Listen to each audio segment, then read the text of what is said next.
Rebonjour, rebonsoir avec moi, le gars des plans. Donc aujourd'hui, on fait une vidéo en collaboration avec le mouvement Option Vegan Canada. Ce mouvement-là veut mettre en place en fait une loi qui rend obligatoire d'avoir dans les cafétérias publiques au Canada une option végétalienne pour les véganes, pour les végétariens et pour les omnivores aussi parce que la bouffe végane, c'est bon en modus. Dans toutes les cafétérias publiques, ça veut dire les hôpitaux, les prisons, les écoles, l'université, aussi les centres de personnes âgées. Alors vraiment toutes les cafétérias publiques, autant provinciales, fédérales et municipales. Au Portugal, ils ont déjà adopté une loi semblable, donc on serait le deuxième si ça n'a pas été fait ailleurs dans le monde. L'activisme James Aspey, extrêmement populaire sur YouTube, en a parlé, qui a changé la vie de milliers de personnes. Ce gars-là, allez le voir, il est vraiment incroyable. Puis il y a aussi l'activisme Jessie Nadeau, québécoise d'Occupation Double, qui en a parlé aussi. Donc, ça fait un gros boom sur les réseaux sociaux présentement. Pour ma part, je vais vous dire ce que j'en pense, puis vous allez voir que ça presse, il faut un changement et ça ne peut plus attendre. Alors, dans les hôpitaux, en sachant très bien que les aliments d'origine animale alimentent les maladies et les aliments d'origine végétale ont l'effet inverse, je pense que ça serait une bonne idée. En sachant aussi que 14 des 15 causes de décès les plus hautes de mortalité peuvent être réduites, améliorées et même inversées grâce à une alimentation d'origine complète d'aliments végétaux et que les aliments d'origine animale ont l'effet inverse encore une fois, donc nous tuent à petit feu.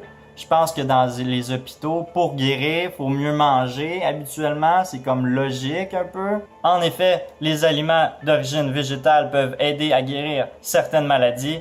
Donc, je vais vous en nommer quelques-unes des 14 des 15 qui peuvent aider à réduire, améliorer et même inverser ces maladies. Donc ici, on a les crises cardiaques, le diabète, les maladies du cœur, pneumonie, Alzheimer, suicide et même les cancers, etc., etc. Il y en a plusieurs autres.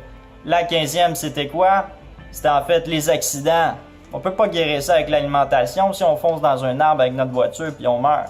Un peu logique quand on y pense deux fois. Je vais vous mettre dans la description en bas ici une vidéo Combating Common Disease with Plants by Dr. Greger, donc un scientifique médecin qui a fait plusieurs études par rapport à ça. Donc il y a des sources extrêmement fiables. Il avance quelque chose, puis on sait que c'est véridique. Ensuite, dans les universités et les écoles pour les jeunes, je pense que ça serait une bonne idée aussi. Pourquoi? Parce qu'il n'y a aucun choix pour les écoliers. C'est pas pratique, puis on mange mal. On réduit aussi le potentiel de notre intelligence par rapport à notre alimentation en mangeant mal. On a généralement moins d'énergie, donc on est fatigué. Il y a plus de décrochage également. Et aussi, je pense que c'est une chose importante étant donné que les jeunes d'aujourd'hui sont nos adultes de demain et que les choix qu'ils font quand ils sont jeunes, souvent ils les répètent quand ils sont adultes. Donc, c'est bon de les inculquer les bonnes valeurs quand ils sont jeunes. Ensuite, les cafétérias dans les centres de personnes âgées. Pourquoi?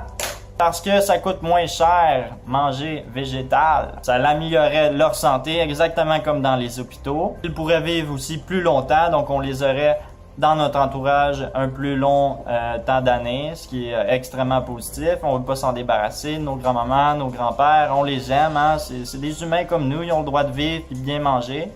Et je pense que aussi c'est vraiment important de bien manger durant nos dernières années de notre vie, étant donné qu'on veut mourir paisiblement. Les prisons à cette heure, pourquoi est-ce qu'on mettrait de l'argent là-dedans? On s'en fout, ils ont commis des meurtres pis tout ça. Non, c'est important. Pourquoi? Parce que ça améliore le positivisme dans la place. Ça favorise la réhabilitation aussi. C'est des humains comme nous autres, ils ont le droit de bien manger. Je veux dire, c'est pas parce qu'ils ont commis une erreur dans leur vie qu'il faut mal les nourrir. Non, non, je veux dire, c'est important aussi, là. Ils vont revenir en société, puis c'est important de repartir du bon pied. Et la question que je me pose, c'est comment peut-on penser consommer le mal quotidiennement et être en paix avec soi-même? En plus de ça, c'est moins dispendieux, c'est meilleur pour l'environnement, meilleur pour les animaux bien sûr, puis ça favorise d'avoir une société plus civilisée. Alors comment est-ce qu'on fait pour avoir une loi comme ça au Canada? C'est simple, on signe une pétition que la députée néo-démocrate Marjolaine Boutin-Sweet va aller porter au gouvernement, en fait, présenter au gouvernement fédéral. Donc, il va y avoir du changement à ce niveau-là, c'est quasiment certain. La pétition est disponible dans la plupart des restaurants vegan et végé au Québec, à Montréal, dans la plupart aussi à Ottawa, puis ça s'en va dans l'Ouest aussi, partout au Canada, il va en avoir partout, donc c'est vraiment facile d'accessibilité. Vous pouvez la signer aussi en ligne, donc directement de votre ordinateur sur le site change.org. Vous pouvez aller voir leur page Facebook de Option Vegan Canada, ils ont tous les détails des restaurants participants, puis si vous avez besoin de d'autres renseignements supplémentaires, tout est là. Une page web officielle va bientôt être disponible également pour sensibiliser les gens et pour promouvoir le message évidemment. Je vous invite à aller les signer sur leur site internet ou encore dans tous les événements aussi veg friendly qui ont la pétition. Jusqu'à maintenant, on a 70 000 signatures, donc qui est quand même un chiffre assez astronomique. Puis ça monte de jour en jour. Je vous invite aussi à aller voir leur page Facebook, de aimer leur page, de la partager avec votre entourage afin de sensibiliser pour avoir un monde plus en paix, pour réduire notre empreinte écologique, puis avoir une planète avec moins en fait de pollution. Je veux dire, pour nos enfants, c'est important aussi, pour vos petits-enfants. Faut penser à ça, faut penser à notre futur, notre progéniture. On vit sur la même planète, puis c'est important de laisser la planète en bon état. Puis je pense que c'est avec notre alimentation que ça peut changer. Alors j'espère que vous avez apprécié cette vidéo-là. Un gros merci à Option Vegan Canada qui m'a approché pour faire une vidéo avec autant d'importance que ça. Puis je vous invite à aller signer la pétition. Ça prend un petit 5 secondes afin de changer nos vies. Puis j'espère aussi que ça vous inspire à mieux manger également.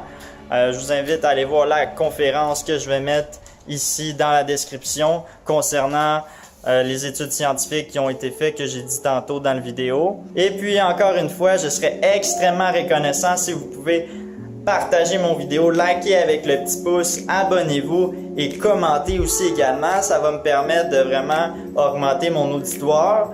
Et puis n'oubliez pas, les animaux sont nos amis. Et on mange pas nos amis. Alright, peace. Comment est-ce qu'on pourrait manger des petites bêtes comme ça? Eh oui, des animaux qui ressentent la douleur, qui ont des familles, des amis. Comme les cochons, les vaches, les poulets. C'est tellement cute. Pas besoin de manger ça, c'est pas utile.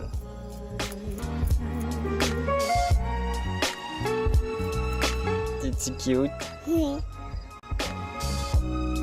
Les lapins, c'est tes amis? Oui. Oui.